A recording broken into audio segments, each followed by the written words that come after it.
Buying a lathe is a big decision because it's based on factors of size, cost, and features. My club, the Chattahoochee Woodturners, won this one in a Record Power promotional contest 5 years ago, so we've been using it for 5 years, and it's proven to be a real good lathe for us. Some of the features on lathes, they vary considerably from lathe to lathe, but they include whether it's a variable speed or not.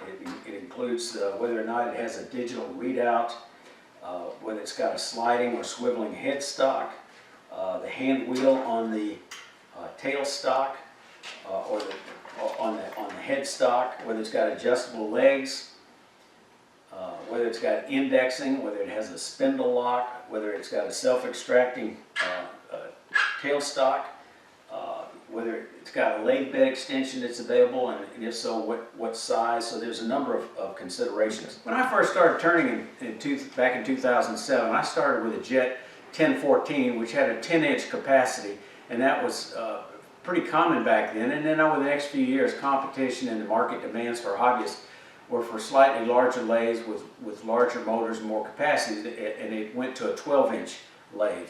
In recent years, there are more entries into the market on a 14-inch lathe, such as this Coronet Record Herald, which that extra capacity is very nice. The 14 inches is 7 inches between the center of the spindle and the lathe bed, which means you can turn a 14-inch bowl, and that's a very large bowl. The larger lathes tend to have larger motors. This has got a 1 horsepower motor. Another feature of the larger lathes is they tend to have in the U.S. 1 1/4 by 8 spindle, the same as bigger lathes like the 16-inch and larger lathes. Whereas the 10 and 12 inch have a 1 inch. So you've got a little stronger spindle, and I like the 1 1/4 better. In Europe it's an M33, and I think maybe in Canada they probably lean more toward the M33. So it's got a lot of capacity for a lathe this size, so it makes it for a great entry machine. It costs a few $100s more than a smaller lathe, a 12 inch, but for that you get a lot of bang for the buck. It also makes a good upgrade for someone coming from a 10 inch or a non-variable speed, because this has got variable speed.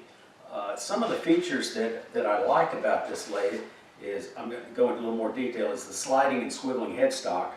I like the 1 inch tool rest that you normally only find on larger lathes, and that contrasts with a 5/8 inch post typically found on an awful lot of, virtually all of the older 10 and 12 inch lathes, and some of the newer ones still use the 5/8 inch.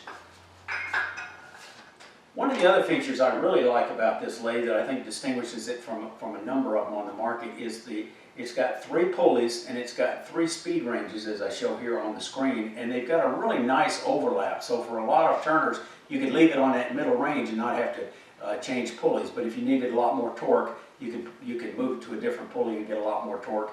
If you're turning pins or some other spindle projects where you want to turn very fast, then you might go to the higher speed spindle. Every lathe has its quirks, and this one has it as well. And sometimes those quirks are what make you either like a lathe or maybe dislike a lathe. I want to point out a few factors on this lathe that I don't much care for, and I might call it a quirk. Maybe that's not the right description. The first one is it doesn't have as much quill travel as some other lathes. It's got about 2 3/8 inches. One of the things I do like about it, on the tailstock, this ratchet on the tailstock is unusual. I don't think I've seen that on any other lathes. But when you unlock it, it allows you one-handed operation on sliding the tailstock, whereas most of them have a lever rod here that you have to hold it in the upper position, so it takes 2 hands to move. So that's kind of a nice feature I like about it. And one of the things I'd say about the difference between some lathes is a consideration is customer support and the guarantee. This Record Power guarantees the lathes for 5 years. In terms of customer support, we got this as a pre-production model in the U.S. before they were selling them, and they have since upgraded the tailstock to a better design. This one is beefier, it's self-extracting, it's got the slot on the side so it doesn't collect dust on the original, and they were nice enough to send us a brand new replacement tailstock. You can buy this lathe for benchtop use, or you can buy it with these very sturdy legs. If you mount it on a benchtop, you've got to get these additional feet in order to make it easy to bolt down to your homemade lathe stand or your bench. But they're not very expensive, so it's not a big deal. But it's just something to keep in mind if you're going to put one on your own lathe stand. Be sure to get the additional leg feet. One of the things I mentioned before I like about it is the sliding headstock. And most 10 or 12-inch lathes don't have that feature. It allows you to move the tailstock, or rather the headstock, down to the end of the lathe. So if you're pouring out bowls, you can get in a much more ergonomic position, removing the tailstock, sliding things down to the end, standing in this position. So that's a very nice feature.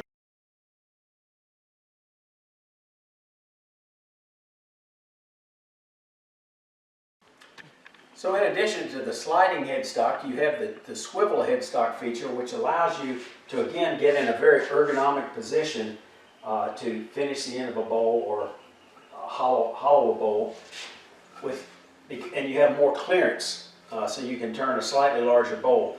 There's an optional accessory, this knuckle or dog leg, I'm not sure what Record Power calls it, that allows you to offset the tool rest to accommodate that swivel. One of the quirks, or one of the peeves, one of the things I don't like about this lathe is the operating bar is used for several things, so you need to keep it handy. There is no mechanism designed for storing this anywhere. They should have had something that mounted on the legs, so we drilled a hole into a block of wood and strapped it on so we could keep it handy, and that's a feature that they probably ought to consider adding. While I'm here, let's talk about the legs. It's an optional feature, so you can get it with or without the legs. These legs are very strong and sturdy, and they can be filled with sand to add additional weight. Now in our case, at the club, because we have to move it around, we have got casters on it, which raises it a little bit higher, but it doesn't raise it higher than is comfortable for me. But if you've got a short wood turner, you know, that could be a potential problem. The legs are not adjustable. So if you're a very short turner, then that's something you might want to consider making your own stand and buying those optional feet.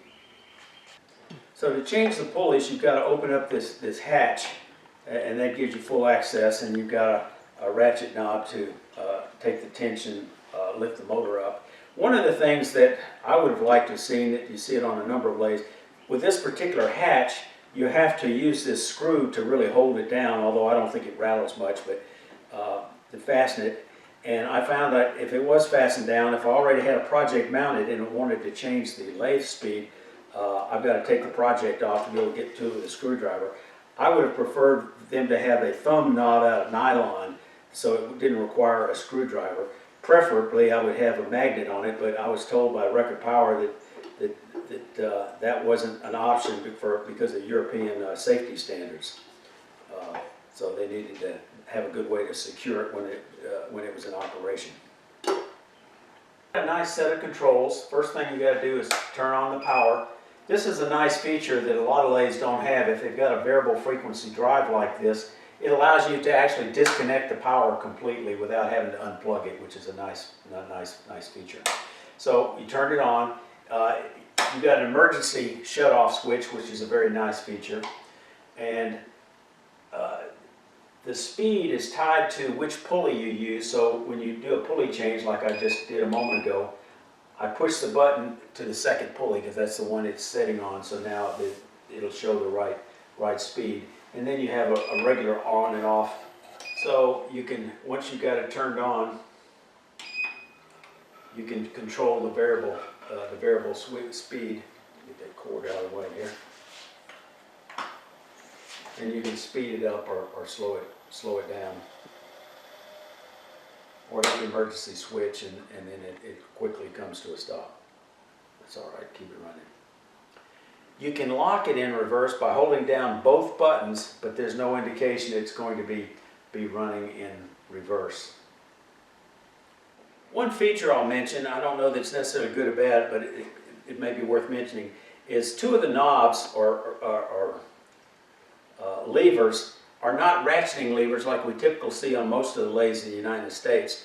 One of the things about it is it makes them very strong. You don't have to worry about stripping them, but in some instances it means they're not as versatile in terms of the location of the handle, and that's here on the tool rest and also on the top of the tailstock, and that compares to the ratchet on the back. For example, for those of y'all that may not be familiar with ratchet, it's where you can lift it up and engage it, and then you can leave this handle exactly where you want it to be, or adjust it to get maximum movement of it. So it's got a nice indexing system with 24 indexing positions. It's got a very nice indexing lock pin, which is very rigid. The manufacturer instruction says don't use this as a spindle lock. Just use it for indexing. It doesn't have a convenient spindle lock like most lathes. You wind up using the multi-use toolbar to secure the hand wheel. So where do you buy them? You can go to the Record Power website and find the different locations in Europe. In North America and Canada, you can get it from Stockroom Supply.